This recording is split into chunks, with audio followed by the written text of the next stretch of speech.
Hey, this is Dan Doyle, recruiting coach manager here at NCSA, and I have the head coach of Cornell College, Coach Dave Schlabaugh, joining me here today for an interview. Coach, thank you so much for joining us. Dan, I appreciate you having us on, and we've got a good partnership with you guys, and so it's a pleasure to be able to help out. Pleasure to have you here and help you out throughout the recruiting process year after year. And so you're the head coach at Cornell College, which is in Mount Vernon, Iowa. It's about 15, 20 minutes away from two bigger cities there in Cedar Rapids and Iowa City. So, Coach, tell me a little bit about yourself and the Cornell program that you're building there. Well, it started my fourth year as head coach here at Cornell, and it's been a good place to coach at and just be around. First, we got some tremendous student athletes on campus in all the sports. So you're getting to work with kids that are very, they're very, the academic portion of it is very important to them, but yet you can find the ones that are also competitive on the athletic side. So it's a great mix of, it's a great place to be a student athlete for sure. Awesome. And so tell me a little bit about the academics. It's a little bit different than your traditional semester plan. So what separates Cornell from the rest of the semester schools? Tell me about your academic block plan. Yeah, well, we are one course at a time, and there's only a few schools, small handful in the country that do this. But we have 8 blocks a year, and each block goes 3.5 weeks. So when you get here in the fall, your first block, you're going to have that class and only that class for 3.5 weeks. So you're going to meet in the morning, you're going to meet in the afternoon. You might have class in the morning, the lab in the afternoon, small group work in the afternoon. And by 3 o'clock, everything's done for the day. And that's the time that's put for extracurricular activities, whether it be drama, music, sports. That's when that's going to happen. So you jump right into it. So the rigor of it's really hard. But you're only going to focus on that one topic. The professor, that's the only thing they teach during that block. So they're not doing multiple classes. You're not taking multiple classes. So if you're in a, intro to psych class, that's all you're going to immerse yourself in for 3.5 weeks. On Wednesday of that 4th week, you take your finals, and then you always have Wednesday afternoon, Thursday, Friday, Saturday, Sunday off. What they call block break, and then you jump in. Block 2 starts the next Monday, and you start all over again. So you've got to go to class, because you miss 1 or 2 days, it's like missing a couple weeks. So you got to stay right with it. I think it fits student athletes to a T. You're not juggling multiple finals in December or in the spring. You gear up and you get to that one final on that 4th week on that Wednesday. And then you get a little break, you hit reset, and off you go again. No night classes, and so by the ability to be out of class at 3 o'clock and know that you can just go and get done what you need to get done at practice, and then you just in the evening, you know that you're going to study one subject. So you're not moving around trying to get in a small study group and get people together. In the evening, that's all your classmates have to study as well. So it's easier to get together and study together, and there's just a lot of advantages to it. Absolutely. What's the academic profile that you look for in a potential recruit? GPA, test scores. What are you looking for when you look at a kid's transcript? Well, we're looking at, I would say that we've got kids on our team that are maybe 23 to all the way up to into the 30s. I would say the median would probably be maybe the 26 for an ACT, 26, 27. SATs would just go according to that as well. And I think that's super important to us. GPA is super important to us. But I think what we look for here in the program is, how connected are they in the school that they're at, the high school? Are they a leader in the hallways? Are they a leader in clubs? Are they a leader in sports? Do they know how to grind? Do they know how to just work really hard? Time management. So I guess I'm really looking for somebody that's a little bit more well-rounded, but has a background that shows that they will work hard in the classroom. And, you know, that generally translates, they'll probably work pretty hard for you too in your program. You need self-starters. I think that if you can't budget your time and you can't find ways to get projects done in a more condensed time, you would struggle here.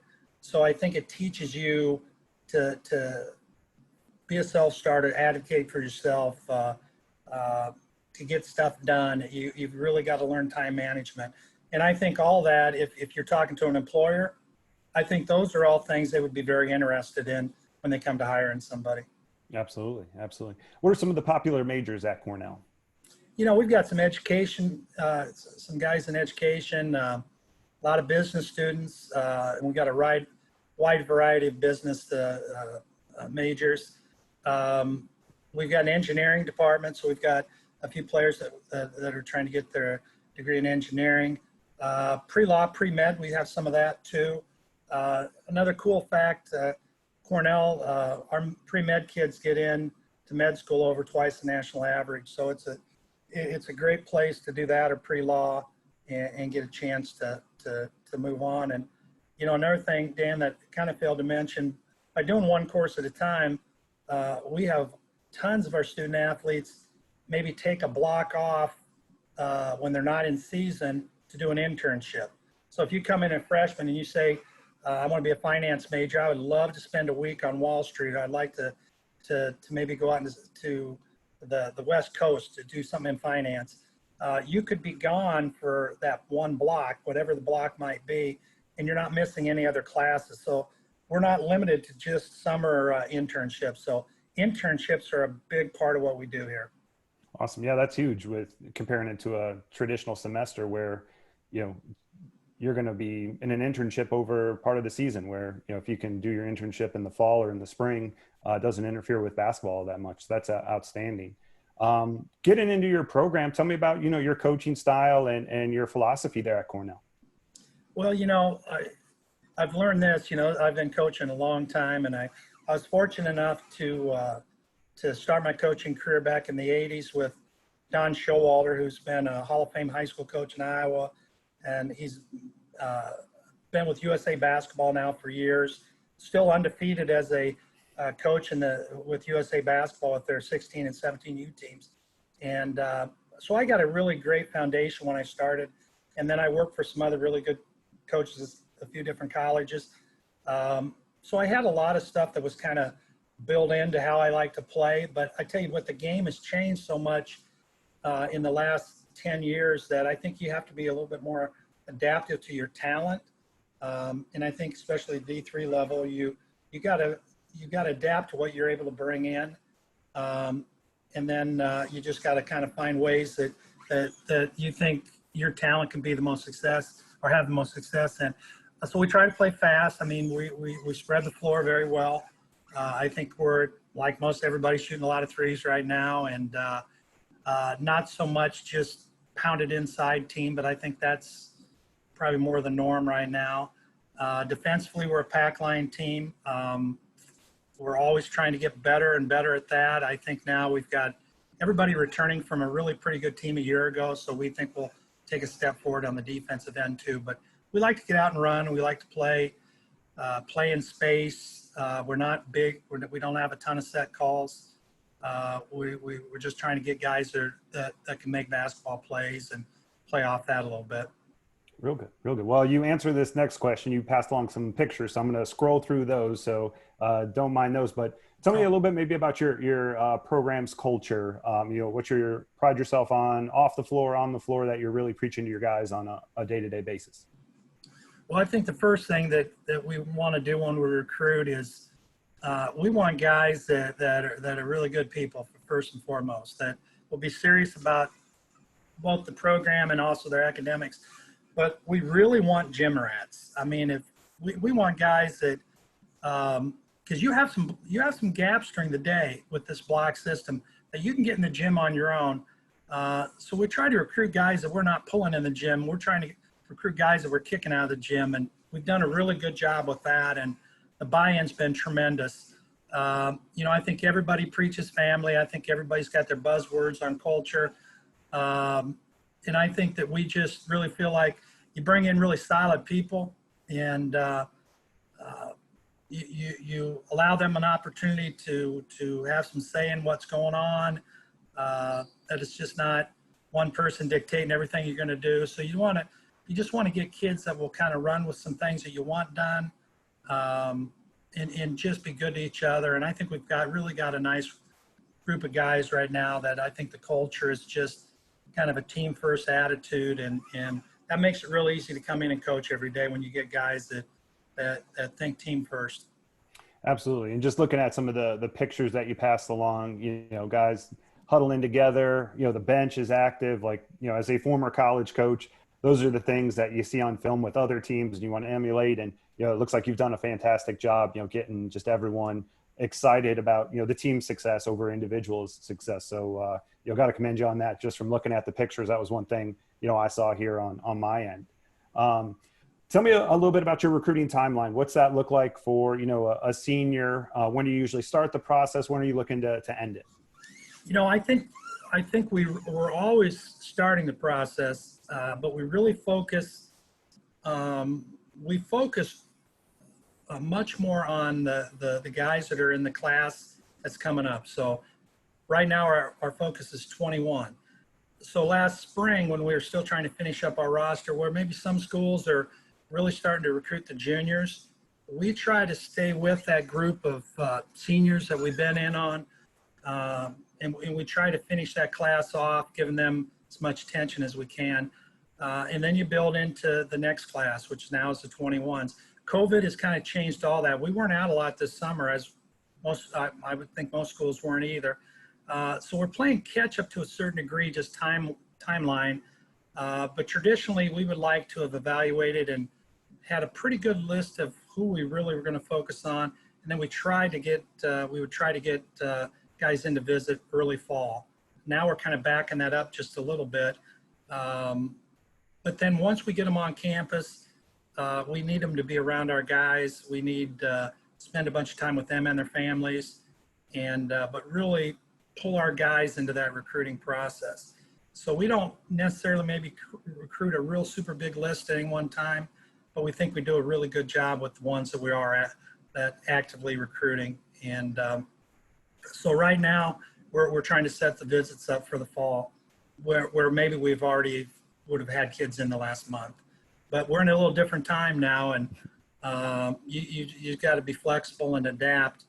But traditionally we would start looking a little harder late spring of your junior year, start making the contact, and then finding who we think's a fit, both on the academic and on the basketball side, and then try to get you in early in the fall.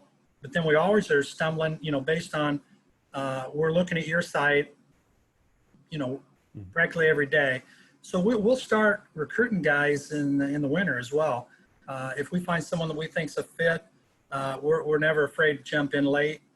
And it seems to work for us, and we've been able to bring in what we think is a pretty quality roster. Yeah, absolutely. Absolutely. And then talk to me about campus life. What on campus like? Does your team usually live together? Kind of explain what's that look like at Cornell? Yeah, in Cornell, most of the kids live on campus, and the dorms, we're about 1,100 students. Mount Vernon itself is a beautiful, beautiful town. And, as you would know, Dan, because you were here for a bit, so you understand the beauty of the campus. And absolutely. Great community. We're 25 minutes to the University of Iowa. Iowa City is a Big Ten town, so there's things going on down there. We're 15-20 minutes to Cedar Rapids to the west, which is a nice sized town. And so we have our small town charm, but you can get to other things that you might have interest in. Not very, either direction, you're getting to a pretty nice town. Our guys live together.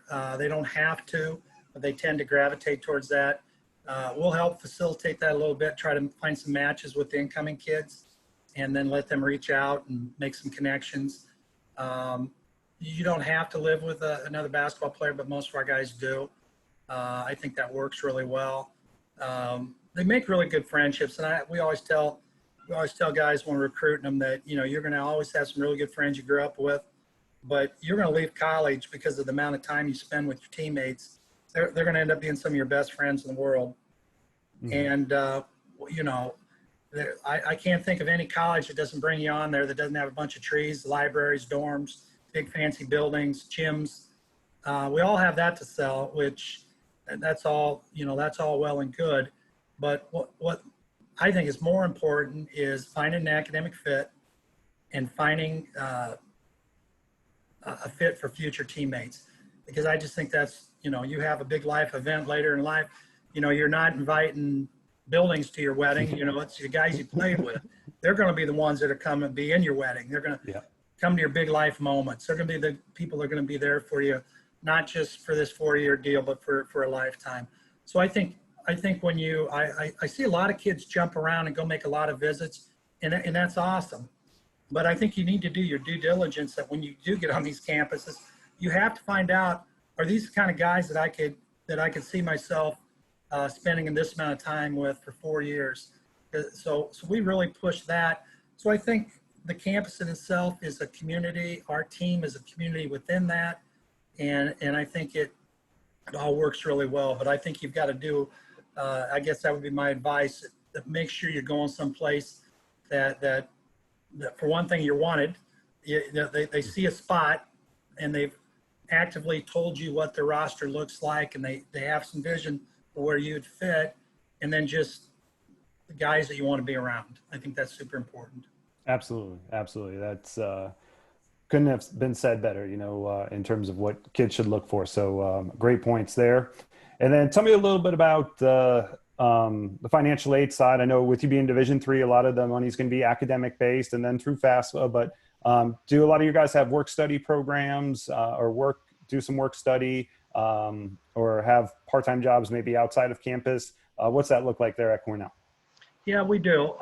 Definitely have work study for sure. Some of our guys do have some part-time jobs as well.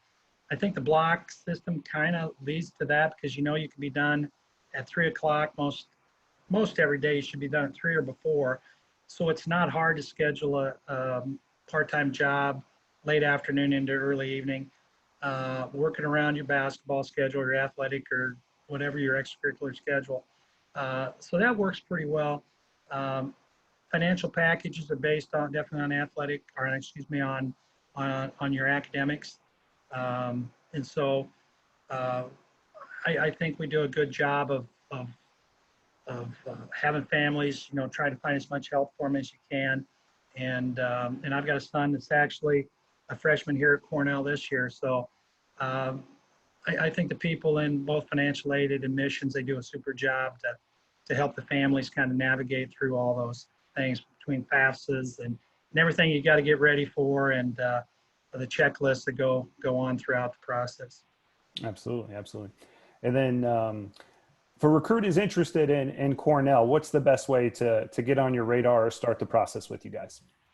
The best way is to go on our website, and we're like most schools, we have some sort of a recruiting questionnaire. Ours is called Recruit Me, and when you find our links within our website, Recruit Me app or form will come out. You can fill it out online. As soon as you submit it, we get an email, so we know that it's in the system. My cell number is on my profile, and I've got it with me all the time. So if you're a young man or our parents that would like to know more about Cornell and our program, you can call me at any time. And that's an easy way to catch us too. But at some point, we would have you fill out the questionnaire just so you get in the system, and admissions can start sending some information to you that's going to be relevant to your decision making and such. But yeah, we're pretty easy to contact. And but I think with any school, find out more about the school. You know, do research on it, especially with the one course at a time. It's different. Our guys love it, but you need to understand it enough that when we're talking that it's different than what most schools have to offer. And so we want to make sure there's a comfort level there. And I think once you get in it, you'll wonder, you know, you'd probably say, I don't think I'd do it any other way, but you got to get to that point where you understand it as well. Absolutely. Any last things you'd want to say about Cornell or your program here to recruits? Well, it's a great place to be. Uh, we are just getting kids back on campus. We had a bunch of damage from. We got, like I said, beautiful campus. All of our buildings are registered in the National Historic Registry, so it's a beautiful old campus. And we had a ton of damage when the big storm came through Iowa a month ago, and so we're picking up the pieces and cleaning things up, but we took some damage, so we're a little bit later than normal getting people on campus, but we're up and going now, and we're looking forward to having people come out and visit us for sure. Perfect. Perfect. Well, Coach, thank you so much for your time today. We appreciate it. And anything you need from us, let us know. But you'll follow this up with to our recruits. No, you're doing awesome. We appreciate the help. Awesome. Have a good one.